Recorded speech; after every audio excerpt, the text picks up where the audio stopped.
اعوذ باللہ من الشیطان الرجیم بسم اللہ الرحمن الرحیم الحمد للہ رب العالمین الصلاة والسلام علی اشرف الانبیاء والمرسلین ابی القاسم محمد صلی اللہ علیہ وآلہ والائمة الطیبین الطاہرین المعصومین لا سیما بقیت اللہ فی الارضین روحی و ارواحنا لہ الفداء اما بعد۔ ہماری گفتگو چل رہی تھی کہ واقعیت تک پہنچنے کے کتنے راستے ہیں، کیسے ہم واقعیت تک پہنچ سکتے ہیں۔ آپ کی خدمت میں عرض ہوا تھا کہ بنیادی طور پر ہمارے پاس جو علوم موجود ہے وہ دو قسم کے ہیں، بعض علوم بدیہی ہیں اور بعض علوم نظری ہیں، کہ جس کی وضاحت پچھلے لیکچرز میں تفصیل سے بیان کر دی تھی۔ بدیہی علوم کو حاصل کرنے کے جو 3 راستے تھے، ان میں ایک حصے ظاہر تھی، ایک حصے باطن تھی اور ایک عقل۔ یہ 3 ایسے راستے تھے کہ جن کے ذریعے ہم علوم بدیہی کو حاصل کر سکتے ہیں۔ اس کے بعد یہ بیان ہوا تھا کہ نظری علوم کو کیسے حاصل کیا جائے۔ وہاں تفکر کی 2 قسمیں بیان کی تھی کہ تفکر یا قیاسی ہے یا حساب احتمالاتی۔ تفکر قیاسی کے اندر 2 قضایا کو اس طریقے سے ایک ساتھ رکھا جاتا ہے کہ ان کے درمیان ایک حد مشترک ہوتی ہے کہ جس کو منطق کی زبان میں حد اوسط کہتے ہیں۔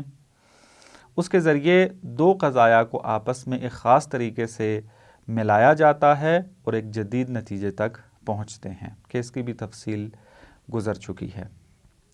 پھر ہم وارد ہوئے تھے تفکر حساب احتمالاتی کے اندر، کہ اس میں انسان مختلف احتمالات کو جمع کرتا ہے اور ایک نتیجے تک پہنچتا ہے، اور 2 مثالیں آپ کی خدمت میں بیان کی تھیں۔ ایک اور مثال کا اضافہ کرتا ہوں آپ کی خدمت میں کہ یہ مطلب روشن ہو جائے اور اس تفکر کی اہمیت کا اندازہ بھی ہو جائے، چونکہ یہ بہت سارے ہمیں نتائج تک پہنچاتا ہے۔ مثلا جب ایک دوائی کو تولید کیا جاتا ہے، بنایا جاتا ہے ایک مرض کے لیے، تو سائنسدان معمولاً پہلے اس پر تجربہ کرتے ہیں، کوشش کرتے ہیں کہ زیادہ سے زیادہ افراد پر تجربہ کریں۔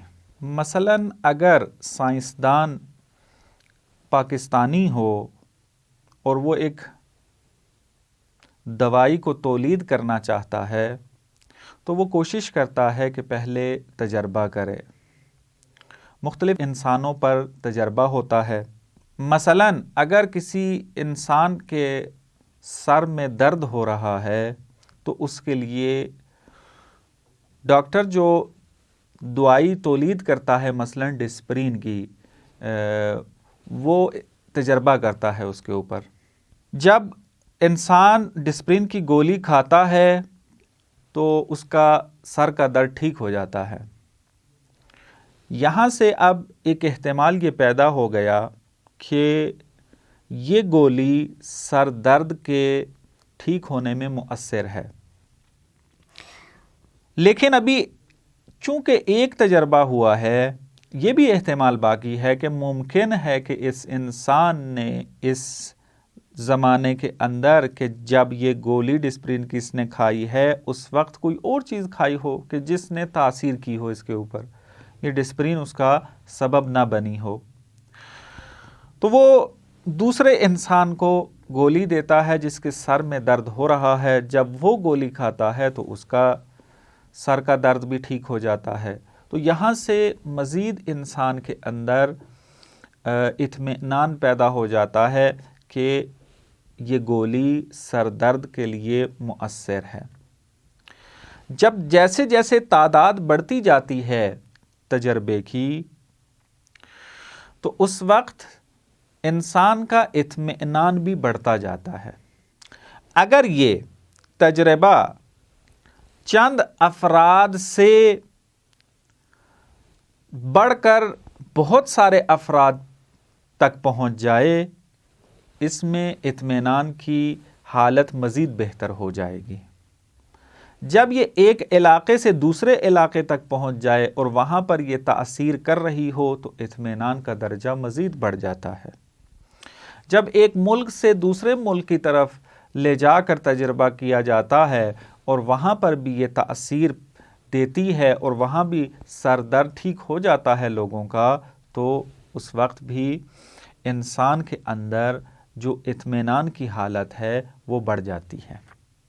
کرتے کرتے انسان یقین کی منزل پر فائز ہو جاتا ہے کہ یہ گولی حتماً و حتماً سر درد کو ٹھیک کر دیتی ہے۔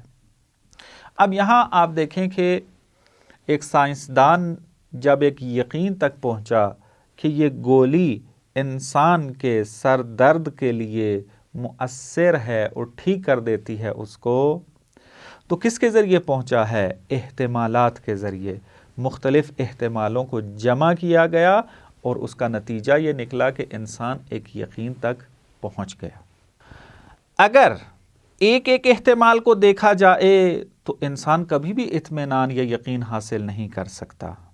مثلا ایک تجربہ کیا اور اس کو بھلا دیا، دوسرا تجربہ کیا وہ جدا بالکل اس کو بھلا دیا، یعنی یوں اگر انسان چلنا شروع کر دے تو انسان کبھی بھی اتنے سارے تجربے کرنے کے بعد اطمینان کی حالت و یقین کی حالت حاصل نہیں کر پائے گا۔ انسان کو یقین کی حالت اس وقت حاصل ہوتی ہے کہ جب انسان تمام احتمالات کو لا کر جمع کرے، پھر انسان کے اندر یقین کی حالت پیدا ہو جاتی ہے اور ایک جدید واقعیت تک پہنچ جاتا ہے اور ایک جدید حقیقت کو کشف کر لیتا ہے۔ پس تفکر حساب احتمالات کے ذریعے بھی انسان بہت سارے علوم کو کشف کر سکتا ہے، بہت ساری حقیقتوں کو کشف کر سکتا ہے، بہت ساری حقیقتوں تک پہنچ سکتا ہے۔ اب یہ تذکر ہم جب خدا کے بارے میں بحث کریں گے تو وہاں پر تفصیل سے بیان کریں گے، لیکن چونکہ مقام ہے یہاں پر ایک چھوٹا سا تذکر آپ کی خدمت میں بیان کر دیتا ہوں۔ وہ یہ کہ آج کل آپ ایسے افراد کو اپنے ارد گرد دیکھتے ہیں کہ جو سائنس کے اندر ماہر ہیں، پوری زندگی اپنی سائنس کے اندر گزاری، سائنسی تجربات میں گزاری، سائنس کے ذریعے مختلف حقیقتوں کو کشف کرنے میں گزاری۔ آہستہ آہستہ وہ اس حالت اور اس مرحلے تک پہنچ گئے کہ انہوں نے آ کر خدا کا انکار کر دیا۔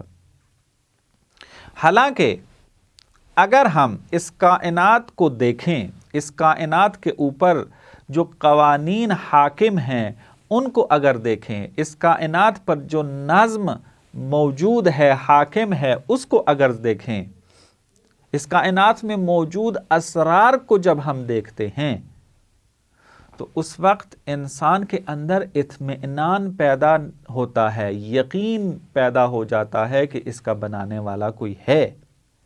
کیونکہ انسان جب ایک چھوٹے سے جانور سے لے کر انسان تک اور پھر انسان سے لے کر اور بھی دوسری کائنات کے حصوں کو جب دیکھتا ہے اور دیکھتا ہے کہ ہر حصہ کائنات کا اپنے ایک خاص نظم کے ساتھ چل رہا ہے، تو جیسے جیسے انسان تجربہ کرتا جاتا ہے انسان کے اندر یہ احتمال بڑھتا جاتا ہے اور یہ حالت اطمینان والی بڑھتی جاتی ہے کہ اتنی پر اسرار کائنات خود بخود اتفاقی بغیر سبب کے وجود میں نہیں آ سکتی، اس کا خالق کوئی ہے۔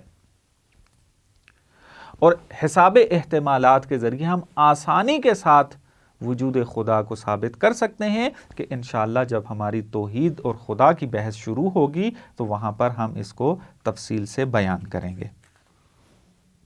انہی مطالب کے ضمن میں یہ نقطہ بھی واضح ہو جاتا ہے کہ احتمالات کی قیمت کتنی ہے۔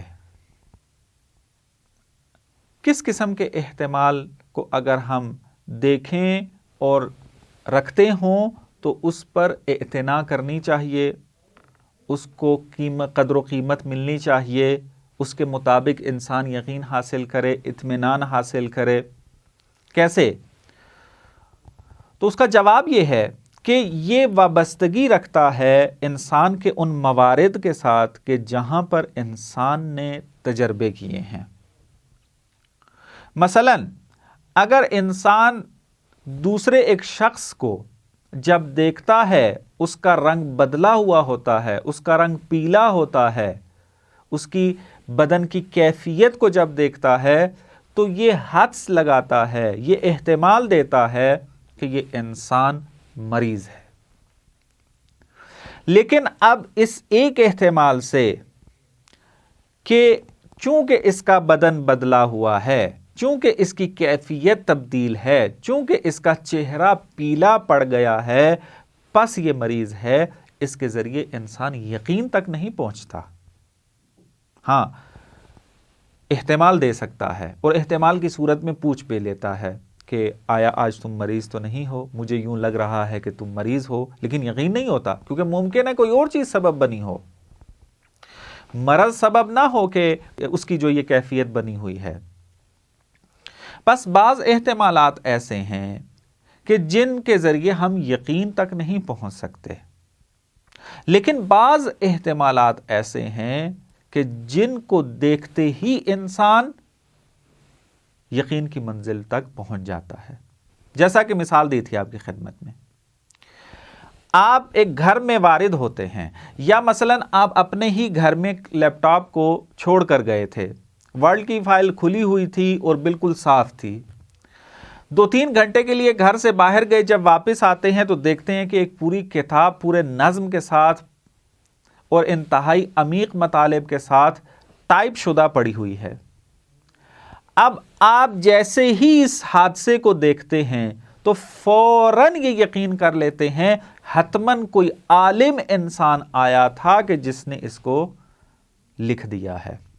اگر آپ کے سامنے یہ احتمال بھی دے دیا جائے کہ ایک 6 سال کے چھوٹے سے بچے نے آ کر یہ کام انجام دیا ہے، تو کوئی بھی بشر اس کائنات کا اس احتمال کو نہیں مانے گا۔ پس آپ نے دیکھا کہ بعض احتمالات ایسے ہیں کہ جس کے ذریعے انسان یقین تک پہنچ جاتا ہے۔ پس یہ مورد کے ساتھ فرق کرتا ہے کہ آپ کا مورد کیسا ہے، آپ نے احتمالات کتنے جمع کیے ہیں، آپ کی تجربے کی وسعت کتنی تھی، اس اعتبار سے آپ احتمال کو قدر و قیمت دیں گے اور اسی کے مطابق انسان اطمینان یا یقین کی منزل پر فائز ہوگا۔ اس کے بعد جس بحث کو آپ کی خدمت میں بیان کرنا ہے وہ ہے تجربہ، کہ سائنس کی دنیا میں یہ جانا پہچانا نام ہے، جانا پہچانا عمل ہے کہ ہر چیز سائنس کے اندر بغیر تجربے کے حاصل نہیں کی جا سکتی، تجربہ کیا جاتا ہے باقاعدہ۔ اس تجربے کے ذریعے بعض اوقات انسان ایک خاص چیز کے بارے میں اطلاع حاصل کر لیتا ہے۔ مثلا آپ تجربہ کرتے ہیں کہ پانی کی حقیقت کیا ہے۔ اب آپ نے تجربہ کیا اور فقط کیا ہے، پانی کی حقیقت کو معلوم کیا ہے جو آپ کے سامنے پڑا ہوا تھا۔ بعض اوقات ایک خاص چیز کی حالت اور اس سے آگاہی کو حاصل کرتے ہیں تجربے کے ذریعے، لیکن بعض اوقات ایسا ہوتا ہے کہ انسان ان تجربے کے ذریعے قانون کلی تک پہنچ جاتا ہے۔ مثلا آپ نے مختلف تجربے کیے اور اتنے زیادہ تجربے کیے کہ آپ نے ایک قانون کلی کو ایجاد کر دیا۔ مثلا پانی کو جب 100 سینٹی گریڈ پر لایا گیا تو دیکھا کہ وہ بخار بن جاتا ہے۔ تو یہ قانون بن گیا کہ پانی اگر مناسب ٹمپریچر کے اندر ہو اور اس کو 100 درجہ حرارت تک گرم کیا جائے تو یہ بخار میں بدل جاتا ہے۔ مناسب ٹمپریچر کے حوالے سے جو میں نے قید لگائی ہے وہ اس وجہ سے انسان اگر کسی اور ٹھنڈے علاقے میں چلا جائے تو ممکن ہے یہ قانون بدل جائے، لیکن ہم عادی حالات کو مد نظر رکھ کر کہہ رہے ہیں اور سائنس نے بھی اسی طریقے سے ہی ثابت کیا ہے۔ ایک مثال کے طور پہ آپ کی خدمت میں عرض کر رہا ہوں، وائلہ مثالیں بہت زیادہ آپ خود بھی جانتے ہیں اور بنا بھی لیں گے۔